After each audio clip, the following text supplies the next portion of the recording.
Welcome to bitcoin world media, जहां हम करेंगे क्रिप्टो की बात आपके साथ। नमस्कार। आज हम अहमदाबाद से आई एक काफी कह सकते हैं चौंकाने वाली खबर पर बात करने वाले हैं। हाँ, ये मामला तो काफी गंभीर लग रहा है। ऑनलाइन फ्रॉड का है शायद। बिल्कुल। एक 44 साल के व्यापारी हैं, नाना चिलोड़ा में कपड़ों की दुकान चलाते हैं। उनके साथ 2 करोड़ से भी ज्यादा की ऑनलाइन धोखाधड़ी हुई है। 2 करोड़, ये तो बहुत बड़ी रकम है। कब की बात है ये? ये सब हुआ अगस्त और दिसंबर 2022 के बीच। उन्हें असल में नागपुर के 4 लोगों ने एक नकली ऑनलाइन इन्वेस्टमेंट स्कीम में फंसाया। अच्छा, और स्कीम क्या थी? कुछ क्रिप्टो वगैरह से जुड़ी थी? हाँ, बताया तो यही गया था कि स्कीम क्रिप्टो करेंसी में निवेश से जुड़ी है और वादा बहुत ज्यादा मुनाफे का, मतलब बहुत ही बड़ा रिटर्न। ये बहुत ज्यादा मुनाफा वाला वादा ही अक्सर खतरे की घंटी होता है। सही कहा। और इसमें एक और दिलचस्प मोड़ ये है कि इस स्कीम के बारे में उन्हें किसी बाहरी ने नहीं, बल्कि उनके अपने एक रिश्तेदार ने बताया था, उनके साले ने। ओह, तो मतलब भरोसे का एंगल पहले से ही था। ये तो फ्रॉड करने वालों के लिए काम आसान कर देता है। हाँ बिल्कुल। तो ये जो फ्रॉड करने वाले थे, उन्होंने खुद को किसी डिजिटल इन्वेस्टमेंट प्लेटफॉर्म का एजेंट बताया।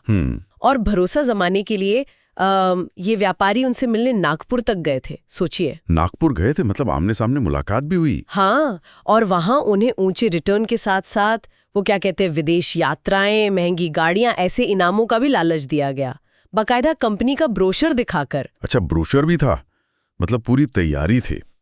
ये सब तरीके होते हैं विश्वास जीतने के। आमने सामने मिलना, कुछ कागज दिखाना। और व्यापारी भरोसे में आ गए।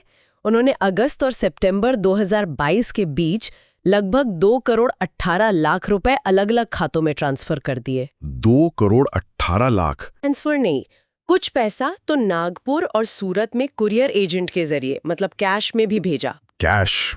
ये भी एक रेड फ्लैग है। ट्रैक करना मुश्किल हो जाता है ना फिर। ये अलग अलग खाते भी इसीलिए इस्तेमाल करते हैं शायद। हो सकता है। और देखिए, शुरुआत में उनका भरोसा और पक्का करने के लिए क्या किया गया, उन्हें रिटर्न के तौर पर करीब 13 लाख रुपए मिले भी। हाँ, ये क्लासिक पॉन्जी स्कीम वाला तरीका है। शुरू में थोड़ा पैसा दो ताकि निवेशक को लगे कि सब ठीक है, और शायद वो और पैसा लगा दे। बिल्कुल। लेकिन दिसंबर 2022 तक ये पेमेंट्स बंद हो गईं, अचानक से। और तभी शक हुआ होगा। हाँ, जब उन्होंने बाकी पैसों के बारे में पूछा तो फ्रॉड करने वालों ने बहाने बनाने शुरू कर दिए। जैसे कि कंपनी के सर्वर डाउन है या कोई तकनीकी दिक्कत है, वगैरह वगैरह। टिपिकल बहाने। सर्वर डाउन तो सबसे कॉमन है। ये बस वक्त निकालने का तरीका होता है। और फिर धीरे धीरे उनसे संपर्क कम होता गया और आखिर में उनका जो इन्वेस्टमेंट आईडी था और उससे जुड़ा डिजिटल वॉलेट, मतलब जो भी ऑनलाइन अकाउंट था, वो भी बंद कर दिया गया। बंद ही कर दिया? हाँ। तब उन्हें पूरी तरह एहसास हुआ कि भाई ये तो धोखा हो गया उनके साथ। ये वॉलेट बंद होना दिखाता है कि कंट्रोल तो शुरू से ही फ्रॉड करने वालों के हाथ में था। असली क्रिप्टो में तो ऐसा नहीं होता है आदतन। करीब 2 साल तक वो कोशिश करते रहे अपने पैसे वापस पाने की, लेकिन जब कुछ नहीं हुआ तो हाल ही में उन्होंने अहमदाबाद क्राइम ब्रांच यानी डीसीबी में एफआईआर दर्ज करवाई है। 2 साल बाद? हाँ, काफी लंबा समय है। खैर, देर आए दुरुस्त आए।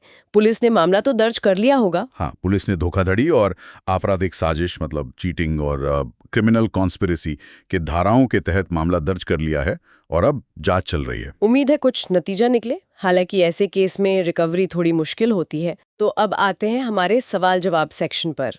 क्वेश्चन: फ्रॉड करने वालों ने व्यापारी को आखिर निवेश करने के लिए कैसे मनाया, मतलब क्या-क्या तरीके अपनाए? आंसर देखिए, कई चीजें थी। एक तो हर महीने बहुत ज्यादा अविश्वसनीय रिटर्न का वादा किया। दूसरा, वो लुभावने इनाम दिखाए, विदेश यात्राएं, लग्जरी कारें वगैरह, और उसका बाकायदा ब्रोशर भी दिखाया। तीसरा, विश्वास जीतने के लिए उनमें से एक व्यक्ति व्यापारी से नागपुर में मिला भी। आमने सामने की बातचीत से भरोसा बढ़ता है। और चौथा, सबसे जरूरी, शुरू में वो छोटा मोटा रिटर्न देकर भरोसा और पक्का कर दिया। ये सब मिलकर काम कर गया। बिल्कुल सही। तो अब आज का क्लोजिंग क्वेश्चन। सोचने वाली बात यह है कि किसी भी ऑनलाइन इन्वेस्टमेंट स्कीम में पैसा लगाने से पहले हमें किन बातों का ध्यान रखना चाहिए ताकि ऐसी धोखाधड़ी से बचा जा सके। ये सवाल हम अपने श्रोताओं के लिए छोड़ते हैं। डेली न्यूज़ की जानकारी के लिए हमारे चैनल को सब्सक्राइब कर लें। जल्दी मिलते हैं एक नए टॉपिक के साथ। धन्यवाद।